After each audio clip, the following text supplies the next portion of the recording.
यकीनन हमसे थोड़ी कोताही हो गई कि पिछले विधानसभा के चुनाव में हम कम सीट पर लड़े और सीमांचल तक अपने आप को महदूद रखा था। पर अब की बार जब 2025 में विधानसभा के चुनाव होंगे, हम 50 से ज़्यादा सीटों पर भी लड़ सकते हैं और लड़ेंगे। पार्लियामेंट के चुनाव जो 2024 में होंगे तो सिर्फ किशनगंज की पार्लियामेंट सीट नहीं बल्कि और भी पार्लियामेंट की सीट पर हम लड़ने के बारे में फैसला लेंगे। अब हमको आगे बढ़ना है और हम आगे बढ़ेंगे। इसीलिए इसी सिलसिले में अख्तरुल ईमान साहब की लीडरशिप में बिहार के मुख्तलिफ ज़िलों में मजलिस के संगठन को मजबूत किया जा रहा है और बहुत से लोग आगे आ रहे हैं और हम यकीनन इस बात पर अटल है और अच्छा फैसला। गठबंधन को लेकर भी कुछ सोचा है? किसी दल को साथ जोड़ेंगे बिहार में? देखिए, जब विधानसभा के चुनाव हुए थे, मैं और अख्तरुल ईमान साहब ने कोशिश की थी कि गठबंधन के से हमारा अलायंस हो जाए, मगर उन्होंने साफ तौर पे इनकार किया, बल्कि हमारा मजाक उड़ाया। तो खैर कोई बात नहीं, अब हम अपने संगठन को मजबूत करेंगे और देखते हैं अगर कोई हमसे अलायंस करेगा या नहीं करेगा। सीमांचल में हॉस्पिटल और स्कूल खोलने का आपका चुनावी एजेंडा था, उस पर क्या अमल होगी? होगा, बिल्कुल होगा, फिक्र मत करिए आप। मगर आप ये देखिए, जो सत्ता में जो लोग हैं जी, जो सरकार में है, मुख्यमंत्री है, उनको भी जो वादा किए थे सीमांचल डेवलपमेंट काउंसिल का, उसको पूरा करने की बहुत ज़रूरत है। हमने जो कहा है इंशाल्लाह होगा। सर, नीतीश कुमार सपना देख रहे हैं प्रधानमंत्री बनने का। हाँ, वो तो कह रहे हैं ना कि उनके लोग कह रहे हैं कि वो बहुत अच्छे प्रधानमंत्री बन सकते हैं, ये बन सकते हैं। महानंदा पुल के बारे में, महानंदा, देखिए नीतीश कुमार अब क्या क्या पलटेंगे, कितना बदलेंगे, वो ही बता सकते हैं। बागेश्वर को लेकर जो बातें हो रही है वो हिंदू राष्ट्र, मुझे देखिए हम उसके एक्सपर्ट नहीं हैं। हम इतना बता सकते हैं कि जो संविधान बाबा साहेब अम्बेडकर ने बनाया, जब तक वो संविधान रहेगा, इंडियन नेशनलिज्म ही रहेगा। अगर कोई इससे हटकर बात करेगा तो वो भारत के संविधान का दुश्मन है, भारत अम्बेडकर का वो दुश्मन है और हमारे उन अजीम बुजुर्गों का जिन्होंने इस मुल्क को अंग्रेज़ों की गुलामी से आज़ादी दिलवाई और भारत का संविधान बनाया, वो उनके ख्वाबों के खिलाफ और उनकी मेहनत को रायगा करने की बात होगी अगर कोई इस तरह ये एजेंडा लेकर चलता है। उनके कार्यक्रम में भीड़ बहुत आ रही है, 1 लाख लोग जुट गए महाराष्ट्र में। सर, पुल के समस्या को आपने सीमांचल में देखा, इसको संसद में कैसे उठाएंगे? हम संसद में उठा चुके हैं। आर्टिकल 371 के तहत हमने एक प्राइवेट मेंबर्स बिल लोकसभा में दाखिल किया है कि सीमांचल डेवलपमेंट काउंसिल बननी चाहिए और जो वो बनेगा तो वही डेवलपमेंट काउंसिल ये तय करेगा कि सीमांचल का पैसा पहले पुल पर लगेगा, स्कूल पर लगेगा, अस्पताल पर लगेगा, रोड पर लगेगा। तो इसीलिए हम और भी रेलवेज का मसला है, जलालगढ़ से किशनगंज, पूर्णिया एयरपोर्ट का मसला है, पटना हाई कोर्ट में बेंच को बनाने का मसला है, ये सब उठाएंगे। हम कोशिश कर रहे हैं, करते रहेंगे। सर, 2024 की तैयारी यहीं से होगी सीमांचल से?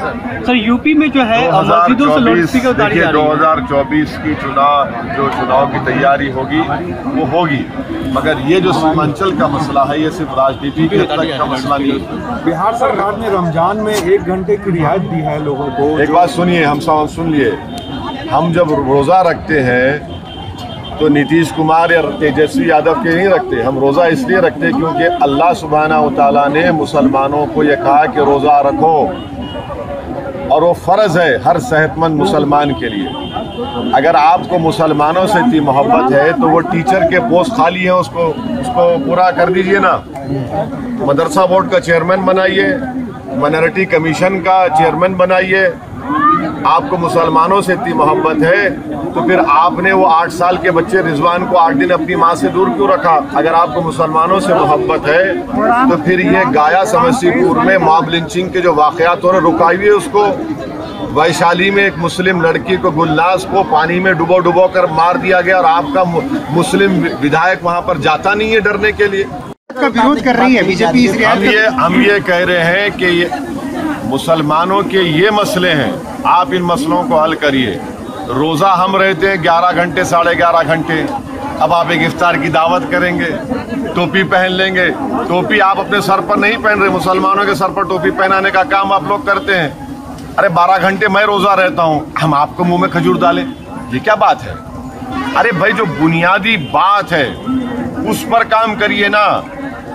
और तेजस्वी यादव को हम पूछना चाह रहे हैं, भाई अब्दुल बारी सिद्दीकी ने तो ये तक कह दिया कि मैंने अपने बेटा और बेटी को आके भारत को मत आइए।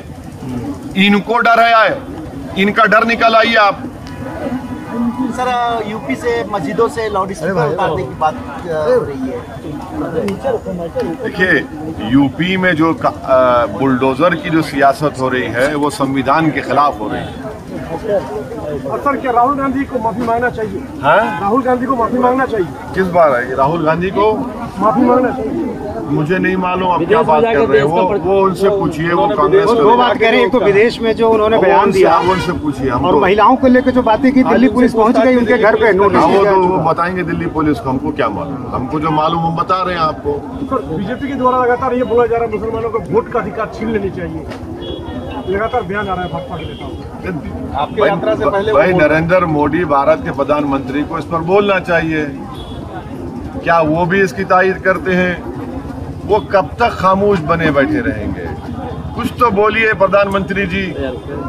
आप जाकर बड़ा G20 में 10 बातें करते हैं, ये सब होता है, फिर ये लोग क्या कर रहे हैं? इनको बताइए। भारत के प्रधानमंत्री को बोलना चाहिए कि उनका असली मौक़िफ़ क्या है। घुटने भर पानी में चलने का अनुभव कैसा रहा एक दिन में, जबकि यहाँ लोग सालों साल ऐसे ही चलते? वही तो हम बोल रहे हैं आपको। आप बिल्कुल सही कह रहे हैं। जनाजा उठाकर लेकर जाते हैं, शादी ब्याह में दुल्हन जाती है, हम तो तकलीफ महसूस भी नहीं कर पाएंगे, ये हम ईमानदारी से कह रहे हैं आपसे। मगर हम चलकर देखें कम से कम। आप बताइए, बरसों से ये हाल है। 3 बच्चे पिछले महीने डूब कर मर गए, रेती निकाल रहे थे। यही तो हम कह रहे हैं कि भाई ये कौन सा विश्व गुरु, कौन सी हम सब बातें करते हैं हम लोग, जब 2023 में इस तरह की ये लोग चलकर जा रहे हैं। तो यही तो असल मुद्दा तो ये है। असल भारत को अगर कोई चीज कमजोर कर रही है, उसको सुपर पावर बनने से रोक रही है, तो ये चीजें हैं। आप पुल बनाइए ना, कौन रोक रहा है आपको पुल बनाने से? रमजान के बाद फिर आएंगे आप? चुनावी तैयारी बिल्कुल आते रहेंगे, बिल्कुल आएंगे। पहले तैयारी शुरू कर दी। प्रदेश बनाने की योजना चल रही है, केंद्र शासित प्रदेश बनाने। अरे ऐसा अगर सोच रहे हैं तो फिर पूरा सीमांचल खड़ा हो जाएगा। फिर पूरा सीमांचल खड़ा हो जाएगा, कोई नहीं बैठेगा खामोश। फिर कोई का तरीका है कि आप संविधान के खिलाफ कोई काम करेंगे और यूटी बनाएंगे? इसको किस बिना पर बनाएंगे? हम कंडेम करते हैं अगर इस तरह की सोच अगर भाजपा में है। अब ज्यादा सीटों पे लड़ेंगे। मिला है हमेशा एमयू सेंटर किशनगंज मंडी, अब तक फंड नहीं मिले को। एमयू सेंटर को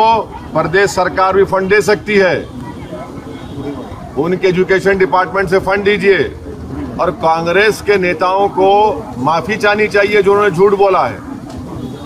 केंद्र के मंत्री ने पार्लियामेंट में यहाँ के किशनगंज के सांसद के सवाल के जवाब में खड़े होकर उन पे मुंह पर कह दिया कि जब तुम्हारी सरकार थी कांग्रेस की, यूपीए की, आपने यहाँ पर मंजूरी नहीं किया। आपने मल्लापुरम में और वेस्ट बंगाल में, मुर्शिदाबाद में मंजूर किया। झूठ बोला आपने। मगर इसके बावजूद भी हम नरेंद्र मोदी सरकार से पूछना चाह रहे हैं कि मोदी ने कहा था कि एक हाथ में कुरान, एक हाथ में कंप्यूटर देंगे मुसलमानों के, तो वो एक हेड क्रिएट करे और उसके जरिए से पैसे दे किशनगंज के इस एएमयू सेंटर को। वहां पर सिर्फ एएमयू सेंटर चल रहा है, एजुकेशन का बीएड बंद हो गया। और क्या नरेंद्र मोदी की सरकार जो काम कांग्रेस नहीं करी, आप करिए। चलिए दिखाइए अपनी मोहब्बत को सीमांचल से और ऐलान करिए कि एएमयू का सेंटर हम खोल रहे हैं। कौन रोक रहा है उनको रोकने से? ये तो एजुकेशन का मामला है ना, इसमें राजनीति क्यों होनी चाहिए? अब ज्यादा सीटों पे लड़ेंगे यानी तेजस्वी नीतीश की मुश्किल आप और बढ़ाएंगे? अरे क्या भाई, हम इलेक्शन जब लड़ते हैं तो अपने लिए लड़ते हैं, आप जीतने के लिए लड़ते हैं। वो सीमांचल की मुश्किलों में रोज इजाफा कर रहे हैं, आसमान तोड़कर डाल दिए सीमांचल की जनता पर। लेकिन बिहार के कई सीटों पर आपने चुनाव, अभी फिलहाल जो गोपालगंज उपचुनाव हुए वहां पर आपने जो वोट लिया उससे महागठबंधन के उम्मीदवार को हार मिल गई। तो कहा तो यही जा रहा है कि बीजेपी कहा तो ये भी जाता है ना कि किशनगंज की एक पार्लियामेंट की सीट हम लड़े तब भी बीजेपी नहीं जीती, और पूरे माबाकी सीट पर बीजेपी जीत गई, तो उनको क्या बोलेंगे? उनको कौन सी टीम बोलेंगे? सवाल यह है कि आप एक मुसलमान नेता को ही बदनाम करना चाहते हैं, मगर जब आप बीजेपी को नहीं हरा पाते तो आप तो दूध के धुले हुए हैं, आपसे कोई गलती हो ही नहीं सकती। 306 एमपी बीजेपी जीत गई 2019 में, और हम सिर्फ 3 लोकसभा की सीट लड़े हैं। 186 लोकसभा सीट पर कांग्रेस और बीजेपी का डायरेक्ट मुकाबला हुआ है, और कांग्रेस सिर्फ 16 सीट जीत पाई है। अब क्या हर एक का जिम्मेदार हमको खड़ा कर देंगे? अब कल सुबह में गाय और भैंस दूध नहीं देंगी, नहीं, ओवैसी सामने से गया था। मुर्गी अंडा नहीं देगी तो हम जिम्मेदार। अरे तुम में काबिलियत नहीं है मोदी को हराने की, तो हम काहे के जिम्मेदार? तुम जिम्मेदार। आप जो अपना स्टैंड बदलते हैं, माने कपड़े जिस तरह बदलते उस तरह बदलते हैं, कभी बीजेपी तो कभी राजद, तो आप जनता को क्या पैगाम दे रहे हैं? हम चुनाव लड़ेंगे और जो सीमांचल से इंसाफ नहीं करेगा उनको हराएंगे और हम जीतेंगे। आप तैयार हो जाइए, अब खामोश नहीं बैठने वाले। तेजस्वी यादव लगातार आपकी बागवानी उजाड़ने में लगे। तेजस्वी यादव आपकी बागवानी उजाड़ने में लगे। कौन आपने सजाया था? तेजस्वी यादव। हाँ, ये तो दौलत के बलबूते पर उन्होंने हमारे 4 MLAs को खरीद लिया।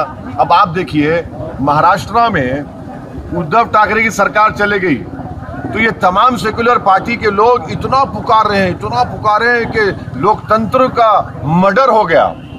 अब यहाँ पर जो 4 MLA तुमने खरीद लिए दौलत के बलबूते पर, तो ये लोकतंत्र का कत्ल नहीं हुआ? यानी तुम्हारी लड़ाई सिर्फ सत्ता की है, और तुम इस बात को बर्दाश्त नहीं कर सकते कि अख्तरुल ईमान एक नेता बन के उभर रहा है बिहार में, तो तुम उसको रोकना चाहते हैं। जो सीमांचल की जनता और बिहार की जनता तुमको बर्दाश्त नहीं करेगी। तुम्हारा देख लिए खेल, तुमने पैसा देकर उनको खरीद लिया। अब बताओ कौन सी राजनीति आप कर रहे हैं? बड़े दावे करते हैं आप, भाई आप में और मोदी में तो कोई फर्क ही नहीं रहा। जो मोदी ने महाराष्ट्र में किया आपने बिहार में किया, तो आप दोनों की तो राम और श्याम की जोड़ी है। विपक्षी एकता को लेकर क्या कहेंगे, जो देश भर में कोशिश चल रही है? विपक्ष की एकता को अगर आप बात कर रहे हैं तो आपको ये बात समझनी चाहिए कि हम आपके गुलाम नहीं हैं, कि आप हमारे कोई स्कूल के मास्टर नहीं है कि हम आपके फैसले पर सर झुका लेंगे। बातचीत होगी तो मान सम्मान से होनी चाहिए। अगर आप मान सम्मान से बातचीत करेंगे तो सब बातचीत होगी। अगर आप बोलेंगे नहीं मैं ही खड़ा हो जाऊंगा, मेरे पीछे आके खड़े हो जाओ, अरे भाई साहब, कभी आपने अपने गिरेबान में झांक कर भी देखा कि कितने छेद आपने सेकुलरिज्म के नाम पर मारे हैं? कभी वो भी तो देख लीजिए। नीतीश, केसीआर, ममता, इनमें से किसकी पहल आपको ठीक लग रही है? देखिए, केसीआर ने तेलंगाना में काम किया। केसीआर ने तेलंगाना की जनता से जो वादे किए किसी हद तक उसको पूरा किया। तेलंगाना एक लैंडलॉक्ड एरिया है, मगर देश का सबसे ज़्यादा per capita income, gross state domestic product Telangana का है। तेलंगाना में एक ज़माने में सबसे ज़्यादा पंप सेट इस्तेमाल किए जाते थे। आज तेलंगाना में सबसे सेकंड हाईएस्ट प्रोड्यूसर है तेलंगाना फिश का। लाखों एकड़ ज़मीन को उसने पानी लेकर आया, तो उसने काम किया। उसके पास एक विजन है केसीआर के पास। अब नहीं मालूम उस विजन को कहां तक लोग एक्सेप्ट करेंगे, वो क्या करेंगे हमको नहीं मालूम। ममता तो अलग हो गए, उन्होंने अलग। हाँ नहीं, अब देखिए क्या होता है, हम इस बारे में क्या बोलेंगे। आप कहाँ जा रहे हैं? हाँ, आप किनके साथ? हम समंदर के तूफान में अपनी कश्ती को लेकर चल रहे हैं। हाँ, ये तूफान में हमारी कश्ती चल रही है और इंशाअल्लाह ताला जरूर मंजिल मकसूद को पहुंचेंगे। सर, विधानसभा चुनाव के बाद सीमांचल आए हैं, फिर कब आएंगे? रमजान के बाद आएंगे। हम आए, हम निया इसलिए थे क्योंकि ये जो 4 बेईमान थे जो दौलत के आगे अपने घुटने टेक दिए, अपना ईमान बेच दिए, इन्होंने हमको बोला कि सर ये प्रोग्राम कभी लगाएंगे, ये प्रोग्राम लगाएंगे, ऐसा ही उन्होंने टाइम पास कर दिया। मगर हम आएंगे और आप देख रहे हैं कि जनता में कितना गुस्सा है, आक्रोश है इन लोगों की इस धोखेबाजी पर। इन्होंने सीमांचल की जनता के पीठ पे खंजर घोंपा है और इसकी जिम्मेदारी तेजस्वी और नीतीश कुमार पर आयद होती है। इसलिए बीजेपी से ज्यादा इस बार आप तेजस्वी नीतीश पर हमला कर रहे हैं। बोल रहे हैं, हम सबको बोल रहे हैं। इस बार ज्यादा हमला आपका नहीं, हम सबको बोल रहे हैं। हम सबको कह रहे हैं कि सीमांचल से, सीमांचल की लीडरशिप को उभरता हुआ ना मोदी पसंद करते हैं, ना नीतीश कुमार ना तेजस्वी। अगर इसे आपकी कमजोर होती पकड़ के तौर पर क्यों ना देखा जाए, जो 4 लोग निकल गए आपके हाथ से? कमजोर आप समझ रहे होंगे, आप देख लीजिए ये चारों का क्या नतीजा निकलेगा और इन पार्टी का क्या नतीजा निकलेगा। अभी तो आगे है ना घोड़ा मैदान, 24 आइंदा साल है, फिर 25 है। जो धोखा देकर भाग जाता है जनता को, वो खुद कमजोर होकर पड़ा है।